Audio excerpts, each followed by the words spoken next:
Більше, ніж Крим.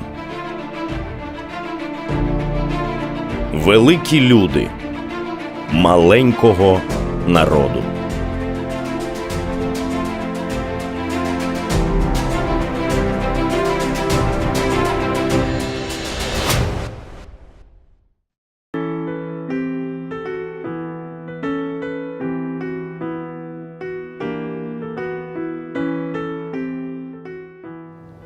Точно так же, как дом без фундамента не стоит, точно так же любая национальная культура без знания основ, она невозможна.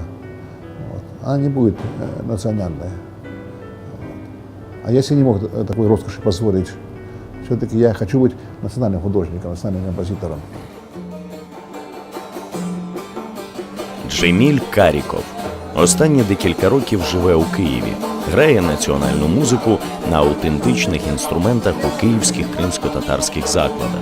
Він приклав руку до відновлення цілої низки національних кримсько-татарських музичних інструментів. Сьогодні до нього завітав Рустем Скібін, відомий кераміст, разом з яким вони відновлюють народні інструменти кримських татар. Как дела? Саунд, хорошо. О, красавец какой. Да? Хаснах старый, настоящий. Да, я вижу. Да. Вот. Эти я уже отковывал сам из этих тарелок. Это делал мастер по этому, да. Тут и размер, форма, и вообще это старый хаснах. Так, а кожа какая? Козья. Кожу Козья я кожа положена. нашел в Анкаре, все. Чок, сагул. Попробуйте? А как правильно держать? А вот так.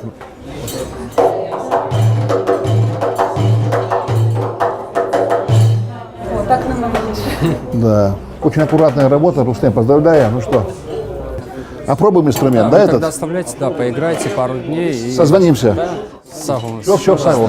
Чок, сагул. Да, я хотел вам представить свою дочь Карикова Мелек. Она вот играет на нашем национальном инструменте баглама. Баглама с коротким грифом. У меня в руках баглама с длинным грифом, это баглама с коротким грифом. Мы сейчас сыграем небольшой попурри из крымско-татарских песен.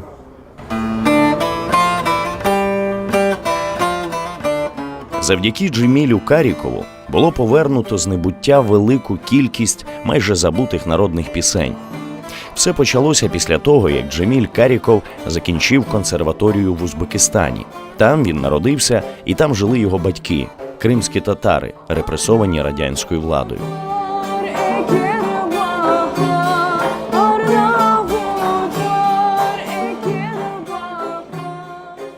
Я занимался как бы западной традицией, вот, а потом понял, что мне надо заниматься крымско-татарской музыкой, потому что раз я рожден в этом народе, значит, все имеет какой-то глубокий смысл.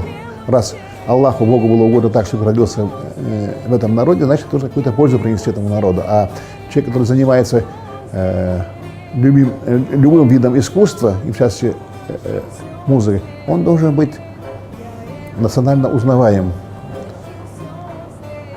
И поэтому я стал писать крымско-татарскую музыку.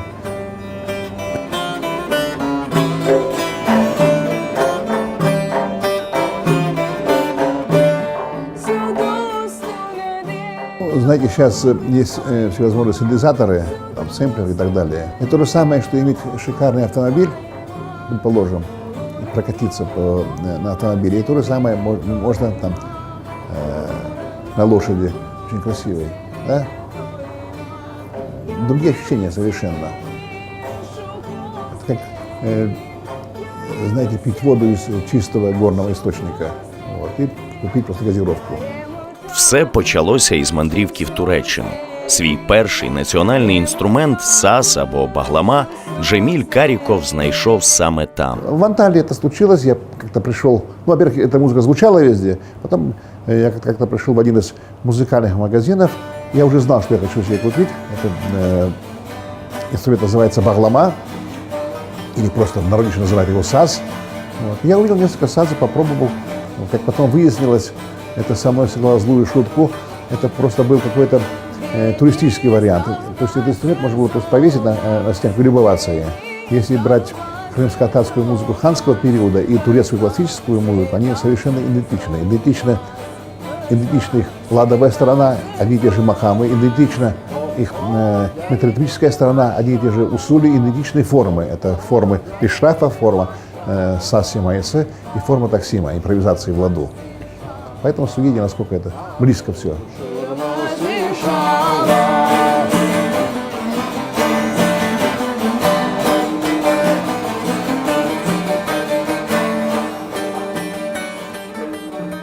В нашей музыке я слышу для себя очень органичный синтез восточных и западных традиций, что очень выгодно отличает нашу музыку от музыкальных культур других народов. Что касается Украины, мы веками жили рядом, поэтому это не могло не сказаться и на культуре крымских татар и украинцев. Это инструмент иранского происхождения, он называется сантур. Крымские татары веками играли на этом инструменте. У нас он называется сантер, там разница в одну букву. Вот мы тоже пытаемся возродить игру и на этом инструменте тоже.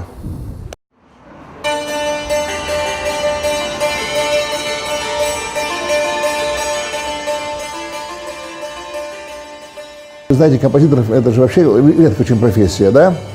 И художники в любом виде искусства как продолжают традицию, сохраняют традицию, развивают традицию, а другие как бы не обременяют себя вот этой составляющей, просто творят по наитию, по вдохновению кому-то далее. Мне, конечно, ближе первые. Вот. И учитывая еще наше положение, считаю, что это более актуально в нашем положении.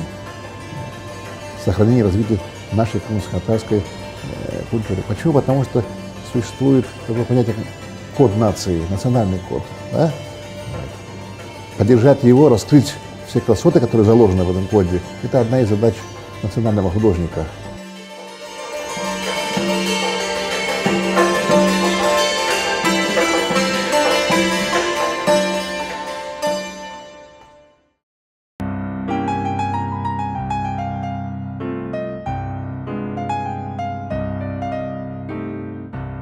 Джеміль Каріков працював музичним керівником ансамблю «Хайтарма» та головним диригентом Кримсько-татарського драматичного театру. Обіймав посаду музичного редактора ДТРК «Крим». У 2004 році ініціював створення ансамблю традиційної музики «Макам».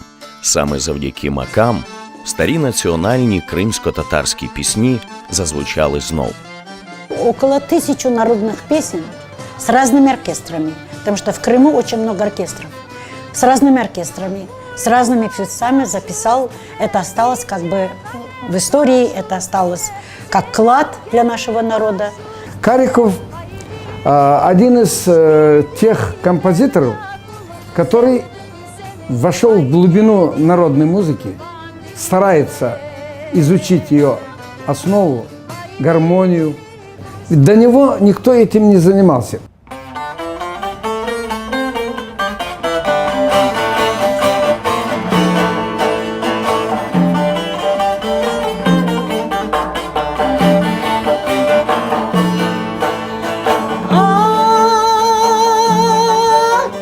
O gözleri yaktı beni, bir görüşte sevdim seni.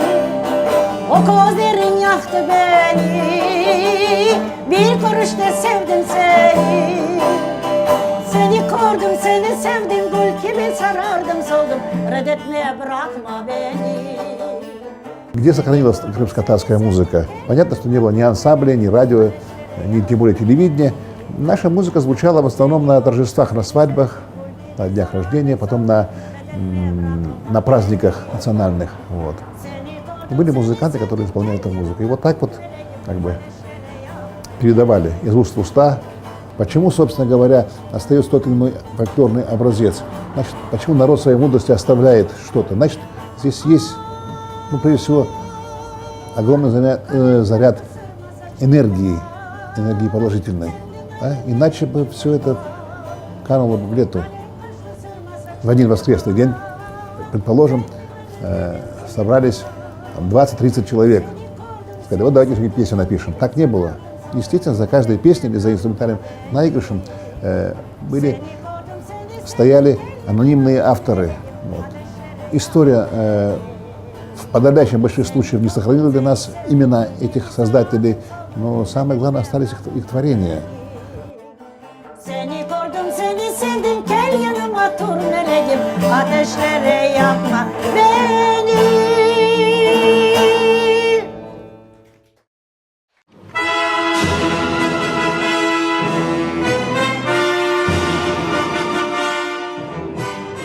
Гімн кримських татар «Ант еткенмен», що в перекладі означає «я поклявся», був заборонений в СРСР до часів перебудови, коли кримські татари почали повертатися в Крим.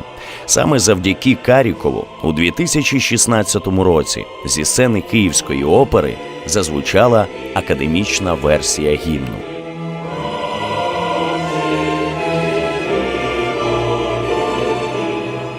Когда уже окончательная версия гимна прозвучала здесь, в оперном театре, я, конечно, почувствовал гордость и за то, что я был причастен к этому делу. Это гимн целого народа, имеющего многовековую историю. То, что я был к этому делу причастен, приложил руку, и что это, на мой взгляд, получилось, вот, конечно, я ощущал гордость.